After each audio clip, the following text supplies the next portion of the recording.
Assalamualaikum warahmatullahi wabarakatuh. Nama saya Muhammad Saiful Hilal dari kelas 2F Jaringan Telekomunikasi Digital dengan NIM 194116008. Pada kesempatan kali ini saya akan mencoba untuk mempresentasikan hasil praktikum atau tugas proyek semesteran praktikum microcontroller yang berjudul Sistem Telecontrolling dan Monitoring Pelanggan Restoran di masa pandemi berbasis IoT atau Internet of Things. Oke, di sini ada, kalau bisa diklasifikasikan, ada 4 latar belakang dari penelitian yang saya lakukan. Itu latar belakang yang pertama adalah pandemi COVID-19. Jadi terjadinya pandemi COVID-19 ini sangat berdampak pada hampir semua aspek kehidupan manusia, baik itu aspek ekonomi, politik, sosial, budaya, dan lain-lainnya. Maka dari itu, pemerintah dengan segala upaya-upayanya untuk mencegah persebaran COVID-19 ini membuat peraturan dan protokol yang harus dipenuhi dan dipatuhi selama pandemi COVID-19 ini berlangsung. Untuk latar belakang yang kedua yaitu pengukuran suhu tubuh. Di saat pandemi COVID-19 ini, pengukuran suhu tubuh manusia menjadi sesuatu yang sangat penting sebagai tindakan awal, sebagai pendeteksi awal gejala COVID-19. Latar belakang yang ketiga yaitu pembatasan daya tampung atau menghindari kerumunan di tempat-tempat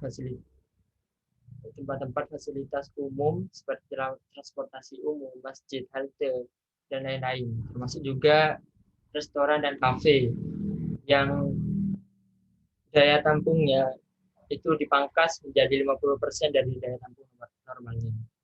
Dan latar belakang yang keempat yaitu mendukung upaya pemerintah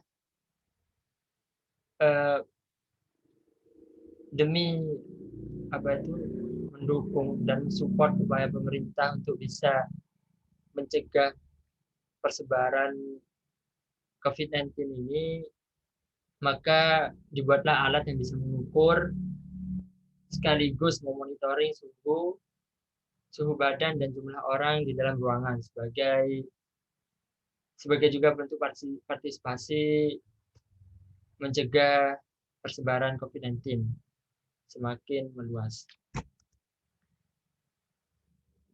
Untuk rumusan masalahnya ada 3, yaitu bagaimana cara menghitung jumlah pengunjung restoran menggunakan sensor PIR. Rumusan masalah yang kedua yaitu bagaimana cara mengetahui suhu tubuh pengunjung restoran menggunakan sensor LM35. Dan yang terakhir yaitu bagaimana cara merancang sistem telecontrolling dan monitoring pengunjung restoran. Berikut adalah batasan masalah dari rumusan masalah yang telah dijabarkan sebelumnya, yaitu pengujian sistem ini dilakukan pada ruangan tertutup, yang artinya ruangan ini memiliki pintu, karena pada sistem ini nanti alat ini akan dipasang di pintu-pintu restoran. Untuk pengujian sistem ini dilakukan 24 jam. Jadi pengujian pada penelitian ini dilakukan selama 24 jam non-stop sebagai referensi supaya nanti ketika di sistem ini dijalankan tidak ada error yang begitu berarti. Dan yang terakhir adalah perangkat yang dihasilkan akan terhubung dengan internet. Alat-alat yang akan diinstalasi ini harus terhubung internet karena pada penelitian kali ini berbasis IoT, artinya Internet of Things. Data-data yang akan dikumpulkan melalui sensor-sensor itu akan dikirimkan melalui internet dan disimpan di database. Tujuan pada penelitian kali ini yaitu untuk membuat sistem telecontrolling dan monitoring jumlah pengunjung restoran di masa pandemi COVID-19 berbasis Android. Menganalisa bagaimana tingkat akurasi sensor PIR sebagai mendeteksi gerakan, menganalisa tingkat efektivitas sistem dalam membaca suhu pengunjung restoran dan menganalisa aplikasi sistem thermal controlling dan monitoring jumlah pengunjung dan suhu pengunjung. Ada beberapa penelitian terdahulu yang berkaitan dengan implementasi sensor PIR dan sensor LM35 atau sensor suhu ini sebagai pendeteksi gerak maupun pendeteksi suhu tubuh manusia. Cuma di sini saya mengambil 4 penelitian yang saya rasa ini dekat dengan penelitian yang saya lakukan dan nantinya bisa dijadikan referensi atau penguat dari penelitian yang saya lakukan. Yang pertama, penelitian yang dilakukan oleh Lintang Cahyani Ratri, Haryatul Fitriah, dan Wijaya Kurniawan, yaitu yang berjudul deteksi jumlah penghuni pada ruangan berpintu untuk smart home berbasis Arduino dan sensor PIR. Penelitian yang kedua yaitu Igusti Agung Puturaka dan Imade Irawan Susanto dengan judul rancang bangun prototipe penghitung jumlah orang dalam ruangan terpadu berbasis mikrokontroler Atmega 328P. Penelitian yang ketiga yaitu Pratiwi Retno Wigati dengan judul implementasi sistem monitoring suhu tubuh berbasis smartphone menggunakan mikrokontroler Arduino via Bluetooth. Dan penelitian terdahulu yang terakhir yaitu yang ditulis oleh Rindi Wulandari yang berjudul rancang bangun pengukur suhu tubuh berbasis Arduino sebagai alat deteksi awal COVID-19. Untuk tahap-tahap penelitian bisa dilihat dari flowchart berikut. Yang pertama yaitu studi literatur, yakni tahapan yang dikerjakan dengan mencari berbagai teori pendukung untuk membantu mengaplikasikan gagasan secara teoritis. Tahapan kedua yaitu perancangan sistem yang meliputi perancangan posisi pada prototipe atau miniatur ruangan sehingga sistem controlling otomatis pengecekan suhu dan jumlah pengunjung bisa lebih cepat, efisien, dan efektif. Tahapan yang ketiga yaitu pembuatan alat, mengimplementasikan sistem-sistem yang sudah dirancang sebelumnya. Dan tahapan ketiga yaitu pengujian sistem. Pada tahap ini berguna ditujukan untuk melihat apakah sistem sudah bisa digunakan sesuai dengan parameter yang akan diuji. Apabila hasil dari pengujian sudah sesuai dengan rancang, maka selanjutnya akan dilakukan pengambilan data. Tahap kelima yaitu pengambilan data. Data-data yang diambil ini sesuai dengan parameter-parameter yang digunakan. Tahap yang keenam dan yang terakhir yaitu analisa dan kesimpulan. Dari data-data yang telah diperoleh tadi, dilakukan analisa-analisa yang kemudian akan diperoleh sebuah kesimpulan dari analisa yang telah dilakukan tadi.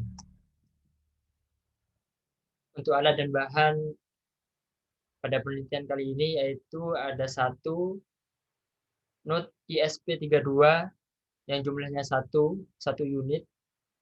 Yang kedua yaitu power supply 1 unit. Yang ketiga sensor suhu LM35 1 unit. Dan selanjutnya yaitu sensor gerak atau PIR dengan jumlah 2 unit, motor servo 1 unit, LED 1 unit, dan buzzer 1 unit.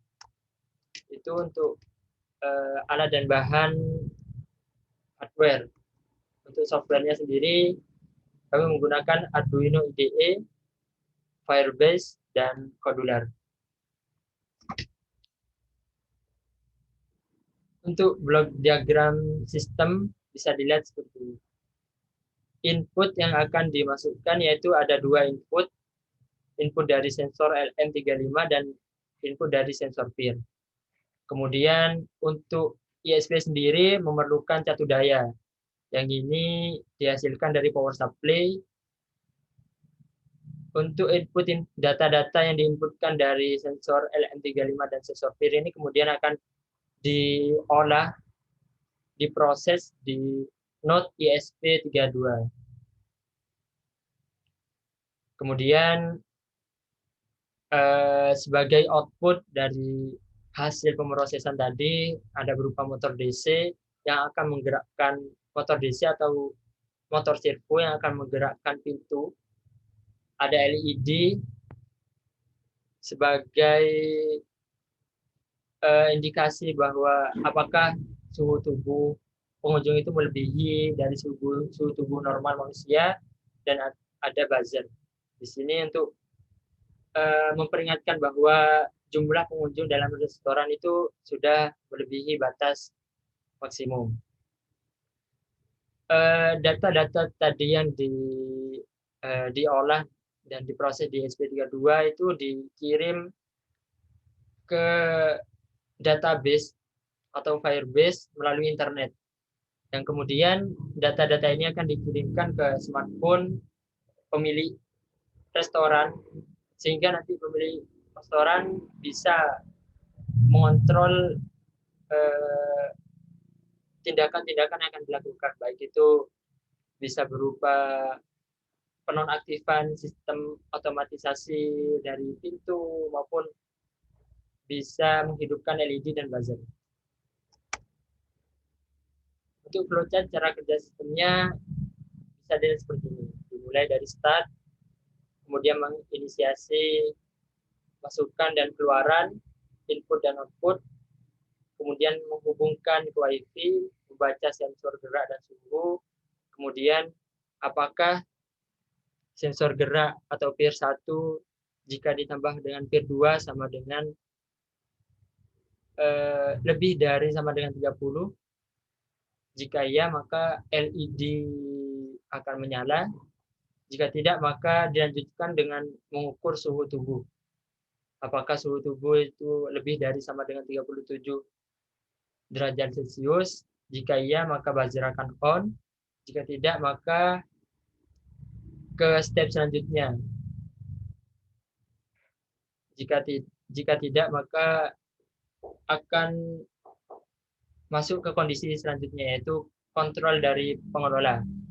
Apakah pengelola melakukan kontrol atau telecontrolling? Jika iya, maka sistem otomatisasi dari pintu itu akan mati, dirubah dengan sistem kontrol yang dilakukan oleh pengelola. Jika tidak, maka pintu otomatis akan terbuka. Dan yang terakhir yaitu finish. Sekian presentasi yang bisa saya lakukan sebagai penjelasan dari penelitian atau tugas akhir yang saya kerjakan. Kurang lebihnya saya mohon maaf. Wassalamualaikum warahmatullahi wabarakatuh.